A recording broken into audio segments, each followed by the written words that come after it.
শীতের আমেজ কাটিয়ে যখন গরম পড়তে শুরু করে তখনই বাচ্চাদের স্কিনের সমস্যা, হজমের গোলমাল খুব সাধারণ বিষয়।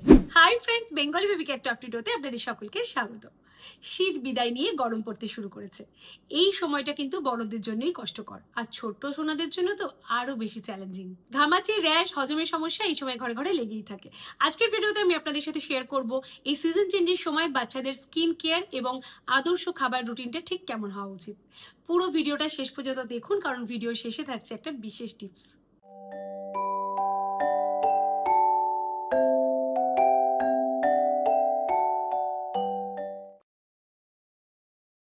বাচ্চাদের ত্বকের যত্নের প্রথমেই আমাদের যেটা খেয়াল রাখতে হবে, সঠিক পোশাক যেন বাচ্চাদের নির্বাচন করা হয়।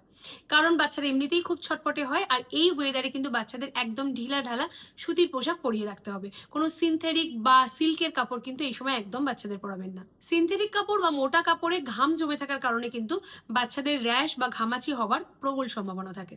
বাচ্চাদের স্কিন কেয়ারের একটা বড় পার্ট কিন্তু স্নান এবং সাবান। যেহেতু গরম পড়তে শুরু করেছে, তাই আর কিন্তু বাচ্চাদের গরম জলে স্নান নয়। স্নানের সময় একদম কুসুম কুসুম গরম জল বা একদম স্বাভাবিক তাপমাত্রার জলে বাচ্চাকে স্নান করাবেন।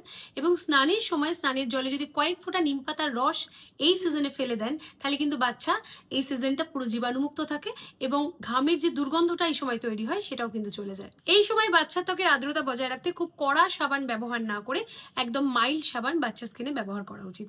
আমি আপনাদের বলতে পারি, জনসন বেবি সোপটা আপনারা এই ওয়েদারে বাচ্চাদের ত্বকে ব্যবহার করাতে পারেন।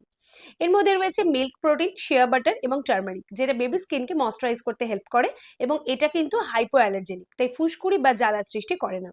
এতে প্যারাবেন, সালফেট, ডাইজের মতো কোনো ক্ষতিকারক কেমিক্যাল নেই। এটা বাচ্চাদের জন্য সেফ ইনগ্রিডিয়েন্টস দিয়ে বানানো এবং এই প্রোডাক্টটি কিন্তু পেডিয়াট্রিশিয়ান দ্বারাও টেস্টেড। এছাড়া এতে রয়েছে 78% টিএফএম। টিএফএম মানে জানেন? টিএফএম মানে হলো টোটাল ফ্যাটি ম্যাটার। টিএফএম যত বেশি থাকে সাবানের মান কিন্তু তত ভালো হয়। স্কিন কেয়ারের একটা পার্ট কিন্তু ময়শ্চারাইজার, আর এই সময় কিন্তু ময়শ্চারাইজার পরিবর্তন করতে হবে, কারণ সিজন চেঞ্জ হচ্ছে। শীতের সময় আমরা ভারী কোল্ড ক্রিম, অলিভ অয়েল এইগুলো বাচ্চাদের মাখাতাম। এবার কিন্তু এইগুলো চেঞ্জ করার সময় এসে গেছে।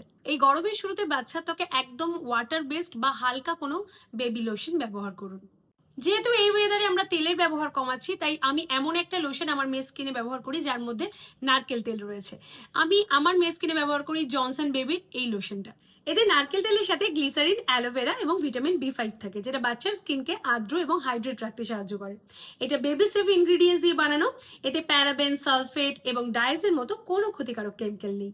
এই প্রোডাক্টটি কিন্তু পেডিয়াট্রিশিয়ান দ্বারাও টেস্টেড। এটা 72 আওয়ার্স আর্দ্রতা লক করে এবং এই ওয়েদারের জন্য এই প্রোডাক্টটা একদম পারফেক্ট, কারণ এটা লাইট এবং নন স্টিকি, যেটা একদম বাচ্চার স্কিনে চিপচিপ করে না। খুব সহজেই বাচ্চার ত্বকে কিন্তু এটা অ্যাবজর্ব হয়ে যায়। ত্বকের যত্নের কথা তো বললাম, এবার আদর্শ খাবার রুটিনটা এই সময় কিরম হওয়া উচিত চলুন একটু বলে দিই। প্রথমেই আসি সকালের ব্রেকফাস্টের কথায়। সকালের ব্রেকফাস্টটা যেহেতু গরম পড়তে শুরু করেছে, চেষ্টা করবেন গরমকালে আমরা একটু হালকা হালকা খাবার বাচ্চাদের খাওয়াই, খুব চাপ করে বাচ্চাদের খাওয়াই না, এবং যে খাবারগুলো পুষ্টিকর, ঘরের তৈরি এবং পেটটাকেও ঠান্ডা রাখবে সেরকম ধরনের খাবার সকালবেলা ব্রেকফাস্টে খাওয়াবেন। যেমন ধরুন দই চিড়ে খাওয়াতে পারেন, স্মুদি খাওয়াতে পারেন, ওটস খাওয়াতে পারেন, সুজি খাওয়াতে পারেন, রুটি তরকারি খাওয়াতে পারেন। এই ধরনের খাবার খাওয়াবেন যেটা বাচ্চাকে হালকা রাখবে, পেট ঠান্ডা করবে এই সময়। এবার দুপুরে লাঞ্চের কথাই বলি। দুপুরের খাবারও অবশ্যই চেষ্টা করবেন লাউ, ডাল, পেঁপে, ঝিঙে বা বিভিন্ন সবজি দিয়ে হালকা করে একটা পাতলা করে ঝোল, মাছের হালকা ঝোল এই সময়ের জন্য কিন্তু একদম পারফেক্ট। মনে রাখবেন খাবার যেন সব সময় টাটকা হয়, কারণ এই সময় কিন্তু পেটের গন্ডগোল সব থেকে বেশি হয়। তাই চেষ্টা করবেন টাটকা টাটকা খাবার খাওয়াতে। খুব ফ্রিজে রেখে দিয়ে অনেক দিনের খাবার, তরকারি এগুলো বাচ্চাকে এই সময় একদম দেবেন না। এবার আসি বিকেলবেলা স্ন্যাক্সের কথায়। বিকেলবেলা স্ন্যাক্সে বাইরে তেলে ভাজা ভাজাভুজি, egg roll, chowmein, Mughlai, chips, pizza, burger এই ধরনের জিনিসগুলো একদম অ্যাভয়েড করবেন, কারণ এই সময় পেটের গন্ডগোল যেহেতু বেশি হয়, বাইরের খাবার কিন্তু বাচ্চাদের খাওয়ানো যাবে না। একদম ফ্রেশ ফ্রেশ হালকা হালকা খাবার খাওয়াতে হবে।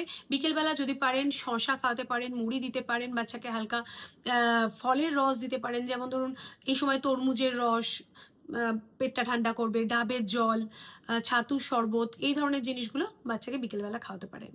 আর রাতের ডিনারের কথা আলাদা করে কিছু বলার নেই, রাতের ডিনারটাও হালকাই রাখবেন। তবে রাতে ঘুমাতে যাওয়ার 1 থেকে 2 ঘন্টা আগে রাতের ডিনার করিয়ে দেবেন। রাতেও ডাল ভাত, মাছের ঝোল ভাত বা সবজি রুটি এই ধরনের হালকা খাবার খাওয়াবেন। খাবারের পাশাপাশি বাচ্চাদের এই সময় কিন্তু জল এবং পানীয়র দিকটাও আমাদের খেয়াল রাখতে হবে, কারণ গরমকালে কিন্তু ডিহাইড্রেশন সব থেকে বড় সমস্যা। তাই বাচ্চাদের এই সময় পর্যাপ্ত পরিমাণে জল খাওয়াবেন এবং বাচ্চার বোতলের মধ্যে সবসময় পরিষ্কার জল বাচ্চাকে ভরে রাখবেন, যাতে বাচ্চা মাঝে মাঝে ঘুরছে ফিরছে একটু করে জল খেতে পারে। এবং সবসময় যদি এমনি জল খেতে পছন্দ না করে, তাহলে ঘরে তৈরি লেবুর শরবত, ছাতুর শরবত বা দইয়ের ঘোল এগুলো উড়িয়ে ফিরিয়ে খাওয়াতে পারেন।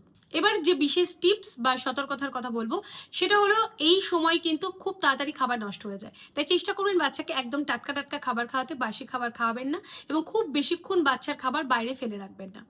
আরেকটা যেটা বলবো সেটা হলো, রাস্তায় যে আমরা কাটা ফল দেখবেন অনেক জায়গায় বিক্রি হয়, সেটা কিন্তু বিশেষ সমান। একদম বাচ্চাকে এই সিজনে কিন্তু কাটা ফল, বাইরের ফল বাচ্চাকে খাওয়াবেন না।